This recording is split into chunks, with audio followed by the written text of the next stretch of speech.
आज इस वीडियो में हम Khan university examination board class 10th सितंबर examination 2013 paper physics paper 1 solve करेंगे.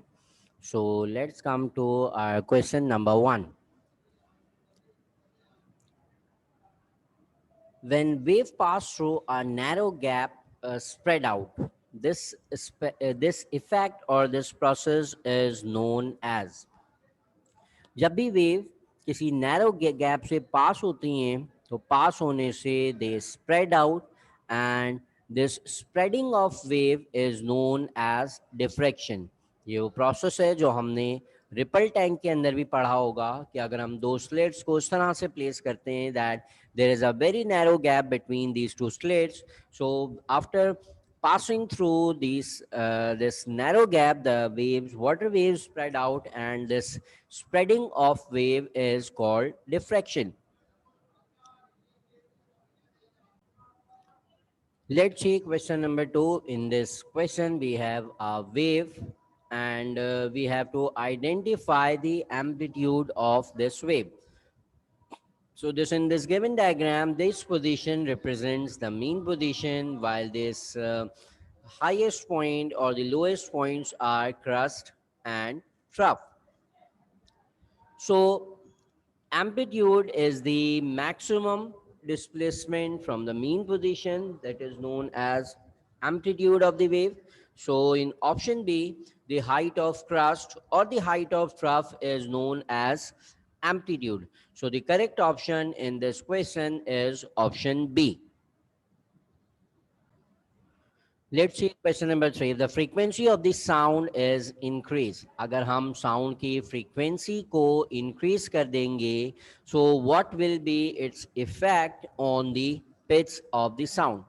So we know that the pitch is directly proportional to frequency, and for pitch we have shrill sound, that is high frequency, and we have grave sound, that is low frequency. So अगर हम pitch को frequency को increase कर देते हैं sound wave की, तो pitch भी उसके साथ इंक्रीज हो जाएगी. That means that the sound will become more shrill. So the correct option is option B, that sound will have higher pitch. Option B is the correct answer.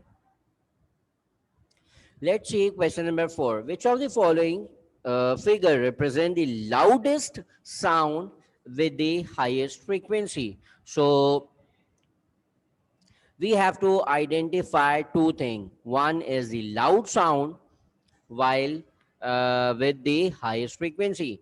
So loud means the wave will have large amplitude, and the highest frequency means we have more number of waves. जितनी ज्यादा number of waves बनेंगी एक particular time में, it will have the large frequency and a high pitch, while for loud sound the amplitude of the sound must be, amplitude of the wave must be greater. So this is large amplitude loud sound, but it has only one wave, so it is loud but not high frequency.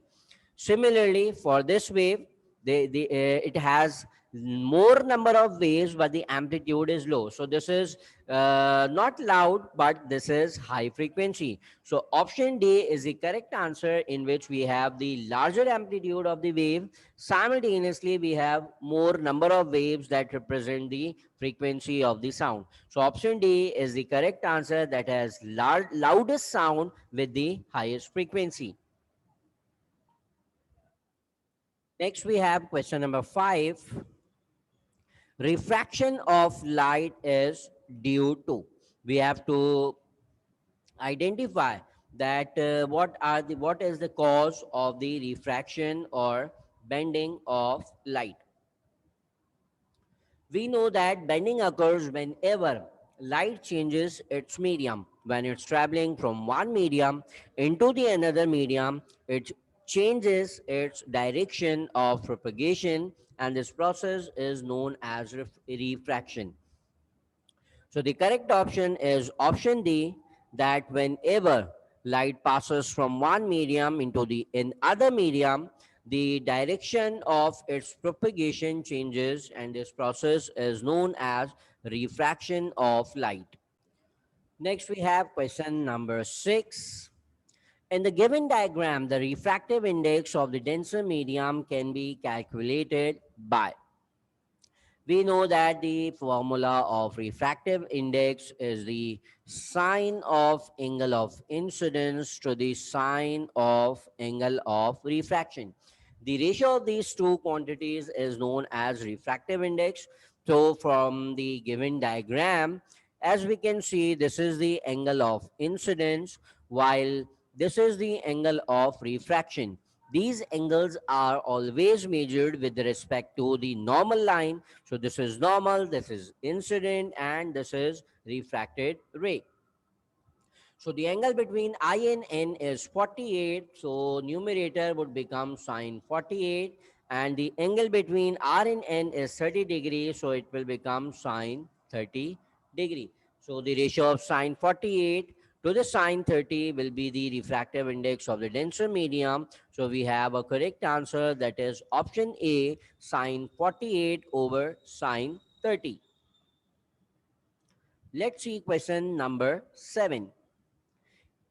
In question number 7, each colors which originate from the white light during the dispersion has its own particular wavelength. So इस diagram में, as we can see, white light enters into the prism while it disperses and spread out into 7 colors. So diagram से as we can see that जो bending है, bending from its original path, वो red light के अंदर less bending हो रही है, जबकि जो वॉयलेट कलर की लाइट है it bends more. So red light जो है वो कम बेंड हो रही है अकॉर्डिंग टू दिस डायग्राम, और वॉयलेट लाइट जो है वो ज़्यादा बेंड हो रही है. और एक और चीज़ about the frequency and wavelength of these two lights, that red light has low frequency and high wavelength. Red light की फ्रीक्वेंसी ज़्यादा कम होती है जबकि वेवलेंथ उसकी ज़्यादा होगी. बट फॉर वॉयलेट लाइट के अंदर बेंडिंग ज़्यादा हो रही है because it has high frequency. Frequency ज़्यादा होती है वॉयलेट लाइट की, जबकि इसकी जो वेवलेंथ है वो कम होती है. सो अगर हम बेंडिंग को कंपेयर करें with frequency, so as we can see that bending frequency उन वेव्स के अंदर ज़्यादा हो रही है जिसकी फ्रीक्वेंसी ज़्यादा है. तो bending is directly proportional to frequency of the wave. Similarly अगर हम बेंडिंग को वेवलेंथ के साथ कंपेयर करें, सो वेवलेंथ के साथ जो रिलेशन है बेंडिंग का, it will become inversely proportional, because जितनी ज़्यादा वेवलेंथ है उसमें बेंडिंग उतनी कम हो रही है. So we have to tell that the bending of colors increases with the,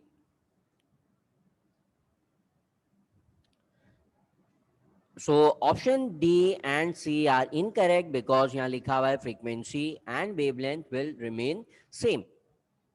so bending अगर इंक्रीज हो रही है सो वेवलेंथ वुड डिक्रीज. अगर वेवलेंथ कम, जैसे जैसे कम होती जा रही है लाइट्स की, वैसे वैसे जो बेंडिंग है वो इंक्रीज होती जाएगी. सो ऑप्शन बी इस केस के अंदर करेक्ट आंसर है. Let's see question number 8 of this year. If we have a converging lens, अगर हमारे पास एक कन्वर्जिंग लेंस है that is known as convex lens, और फोकल लेंथ उस लेंस की है 12 centimetre, F is equals to 12 centimetre, then where should an object be place. इसका मतलब है we have to find tell the position of the object P. to get the virtual erected and magnified image. So these are the characteristics of the image. So let's say we have this principal axis and this is converging lens. This is f and 2f. So अगर हमें इससे virtual erected image required है तो we know that the object is always placed in front of the focal length. Focal length से आगे अगर हम object को प्लेस करते हैं तो हमेशा हमारे पास वर्चुअल इरेक्टेड इमेज फॉर्म होगी. सो ऑब्जेक्ट की पोजीशन हमेशा फोकल लेंथ से छोटी होनी चाहिए. अगर f12 है तो p की जो ऑब्जेक्ट की जो पोजीशन है या जो p की लेंथ है वो हमेशा 12 से कम रहेगी इन this case. So correct option for this question number 8 is option ए.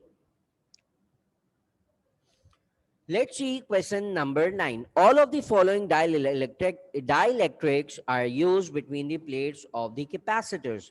तमाम dielectrics को हम as a dielectric use कर सकते हैं capacitor के plates के दरमियान except for one.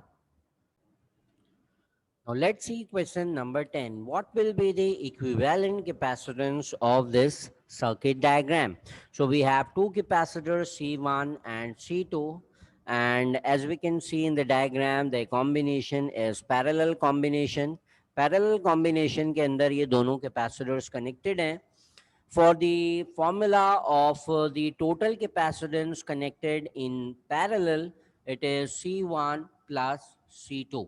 So we will have 4 microfarad and 2 microfarad.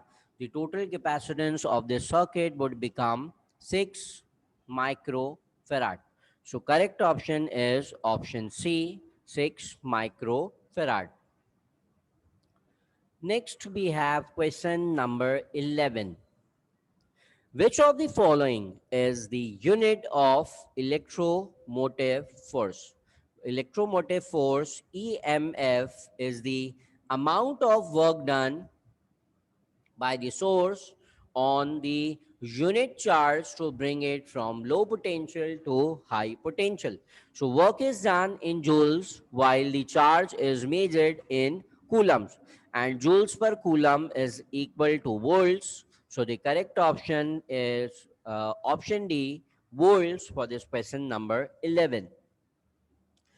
Question number 12. The earth wire in the electrical appliances are always connected to the metal case of that electrical appliance. Earth wire जो कि एक safety major है, इसे हम हमेशा connect करते हैं किसी भी इलेक्ट्रिकल अप्लायंस की मेटल केस के साथ, ताकि किसी भी एक्स्ट्रा करंट आने की सूरत में वो तमाम एक्स्ट्रा करंट ग्राउंड हो सके, या शॉर्ट सर्किट या बॉडी लाइव होने के केस के अंदर हम इलेक्ट्रिक शॉक से बच सकें. Let's come to question number 13.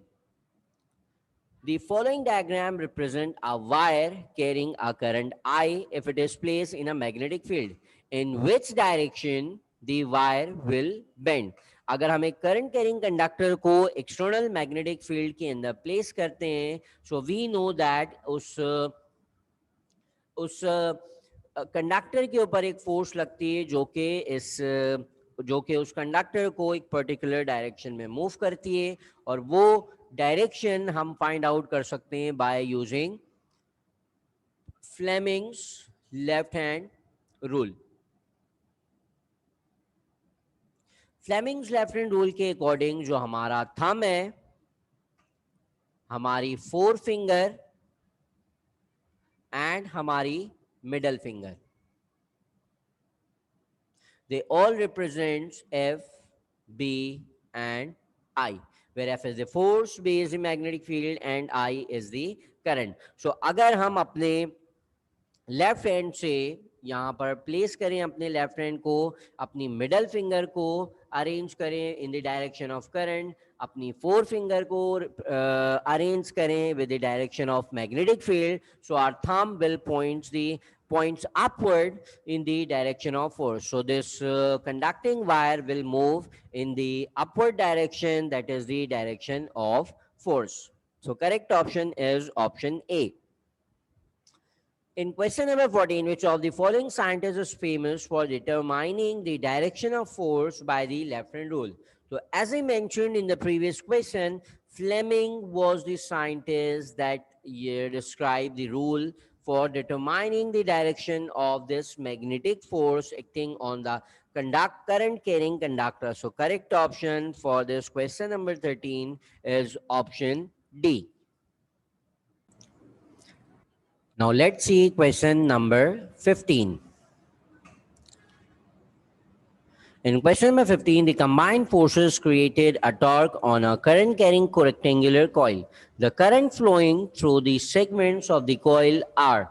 So, DC motor के अंदर हमारे पास कुछ इस तरह का कॉइल मौजूद होता है और इस कॉइल के अंदर जो करंट की डायरेक्शन है वो कुछ इस तरीके से होती है. सो इस केस के अंदर इस पोजीशन पे और इस पोजीशन पे जो करंट है वो ऑपोजिट और सेम डायरेक्शन में होता है to the magnetic field. So in this case force is zero और यहाँ पर भी जो फोर्स लगती है वो जीरो होती है. तो इन दो ऑपोजिट केसेस के ऑपोजिट एंड्स के ऊपर फोर्स अप्लाई होती है, one in the upward direction and one in the lower direction. और इन दोनों के अंदर जो फोर्स ऑपोजिट होने का रीज़न है वो है क्योंकि करंट जो है वो इन दोनों एंड्स में से ऑपोजिट डायरेक्शन में फ्लो करता है. So the direction of current flowing through the segments of the coil are opposite to each other. दोनों ऑपोजिट डायरेक्शन में होते हैं जिसकी वजह से फोर्स ऑपोजिट फोर्सेस जनरेट होती हैं जिसकी वजह से कपल प्रोड्यूस होता है. So option C is the correct answer in question number 15. Next, we have question number 16. In the given diagram, a bar magnet is pushed into the coil of the wire. The coil is connected to the sensitive meter to detect the small amount of current. तो एक coil के साथ हमने galvanometer को place किया and we have a movement of magnet around this coil. So as we know यहाँ हमारे पास induction का प्रोसेस होगा और इस इंडक्शन की वजह से इंड्यूस ईएमएफ और इंड्यूस करंट जनरेट होगा. What will happens to the bar magnet if pass through the coil? coil के पास से अगर मैग्नेट मूव होता है तो क्या होगा?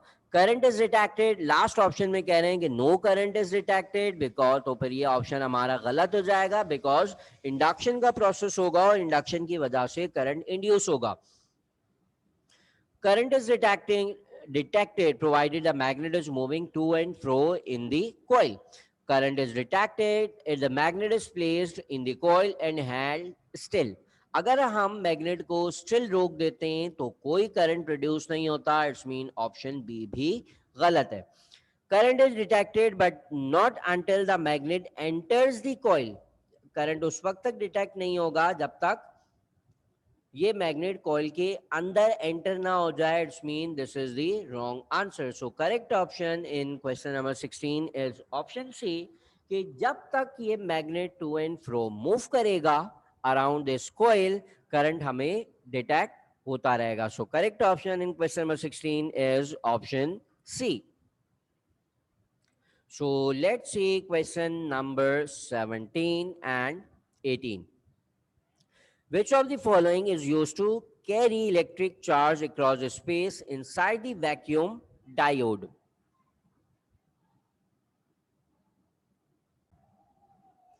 So the basic working principle of this vacuum tube diode is the thermionic emission. So the correct option for this question number 17 is option D. Next, we have question number 18. In the given diagram, an electron beam is moving in a magnetic field. एक electron beam है जो कि magnetic field के अंदर move कर रही है. It will deflect in a particular direction because this is the direction of magnetic electron beam, while this is the direction of magnetic field B. So magnetic field की direction हमें given है और current की direction हमें given है. So by using Fleming's left hand rule को use करते हुए हम फोर्स, फील्ड और current, force represented by thumb, Magnetic field represented by forefinger, जबकि करंट रिप्रेजेंट होता है बाय मिडल फिंगर. सो अगर हम अपनी लेफ्ट हैंड को यूज करते हुए Fleming's left hand rule apply करें, this is the direction of magnetic field and this is the direction of current. इसके हिसाब से अगर हम थंब की डायरेक्शन देखें, so thumb will point into the page. So the correct option for this question number 18 is option A. Let's see our next question, that is question number 19. In question number 19, we have logic gate, the symbol of a logic gate, and we have to identify that which logic gate is represented in this diagram.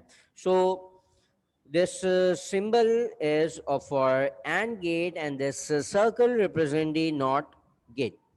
So overall, this inputs and output represents the uh, combination of and NOT gate. So this is our NAND gate. So correct option for this question 19 is option D. Question number 20.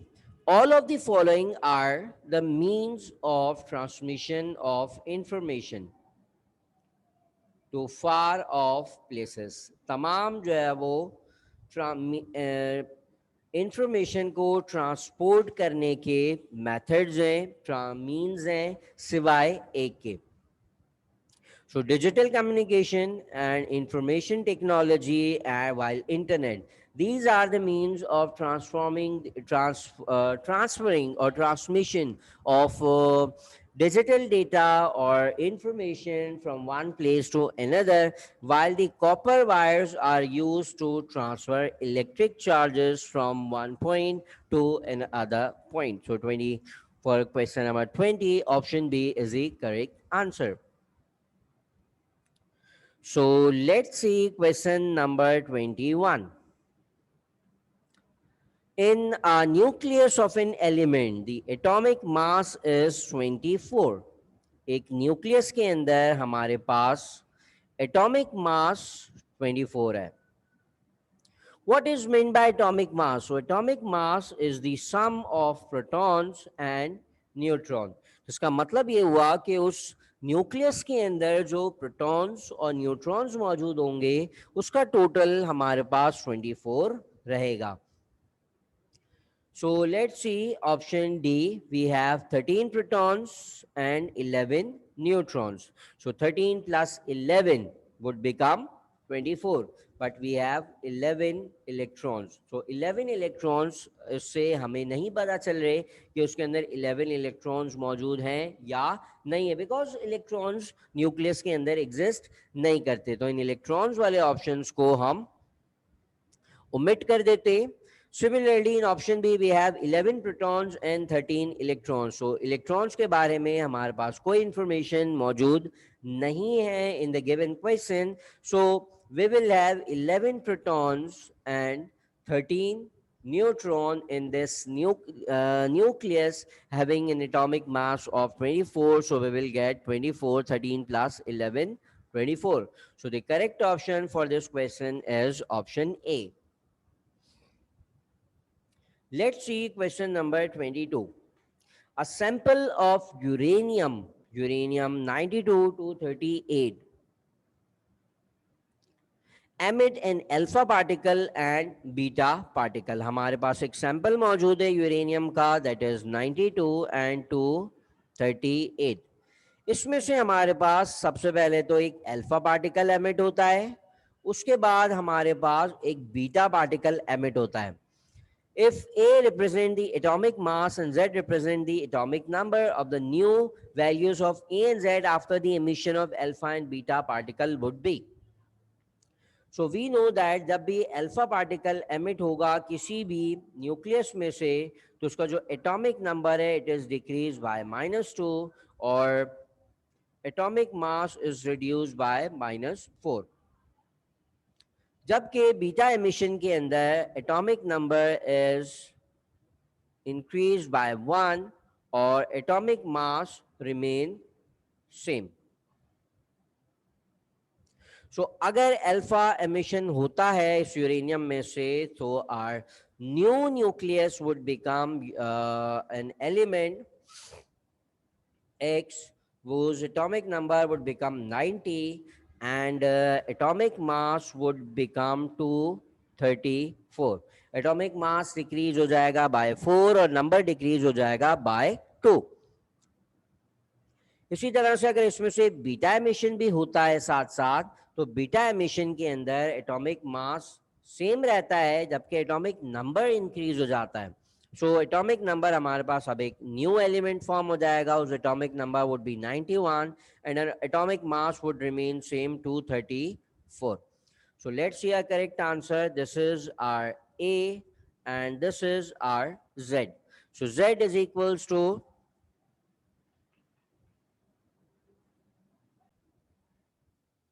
so according to our question, atomic number is represented by A represent the atomic mass. A जो है वो atomic mass है. So this is our A.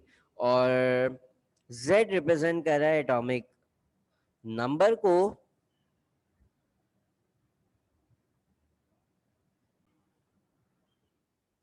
So this is our atomic number and 234 is our atomic mass. 91 and 234. So the correct answer is option D, that atomic number 91 and atomic mass 234. Let's see question number 23. If a radioactive substance has a half-life of 4 years, 4 years की half-life है, this means that after every 4 years, the mass of that substance would reduce to half.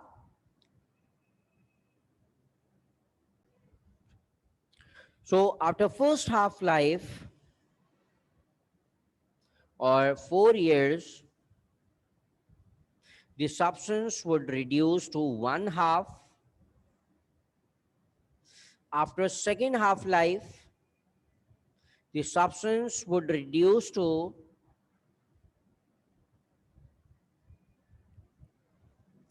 after 4 years, again in other 4 years, this will reduce to 1/4. Similarly, after third half-life, the substance will reduce to another half of 1/4. So 1/8. So the correct answer for this question is option D, 12 years. After first half-life, 4 years, one more 4 years, and after third half-life, 4 years. So after 3 half-life, the substance would reduce to 3/4 of the original quantity. So the correct answer is 24. Uh, uh, Option D, 12 years. Let's see question number 24. Which of the following is a radioactive substance? And for radioactive substance, the atomic number is greater than 82, and we know that uranium is an element whose atomic number is greater than 82. So uranium is the radioactive element among these four substances. Next, we have last question of this year, that is question number 25. Which of the following option is related to the source of energy in the nuclear fusion? Nuclear fusion से कौन सी energy related है? सो fusion असल में एक process है जिसके अंदर हम दो लाइट न्यूक्लियाई को फ्यूज कर देते हैं ताकि उसे एक हैवी न्यूक्लियस फॉर्म हो और एक लार्ज अमाउंट ऑफ एनर्जी उसमें से रिलीज हो सके. सो ये जो मेन प्रोसेस है फ्यूजन का, it occurs on sun. Sun का जो सोर्स ऑफ एनर्जी है लाइट और हीट का, it is a nuclear fusion reaction. So sun के अंदर ये रिएक्शन होता है, जबकि फ्यूजन रिएक्शन तो मेन सोर्स जो सन का है, it is the nuclear fusion, sun के अंदर रिएक्शन होता है, जबकि जो हाइड्रोजन बॉम्ब्स हैं उनके अंदर भी न्यूक्लियर फ्यूजन की वजह से एक large amount of energy fusion से रिलीज होती है और एटॉमिक बॉम्ब, हाइड्रोजन बॉम्ब जो है वो एक्सप्लोड होता है. So the correct answer for our question, last question of this year 25 is option C.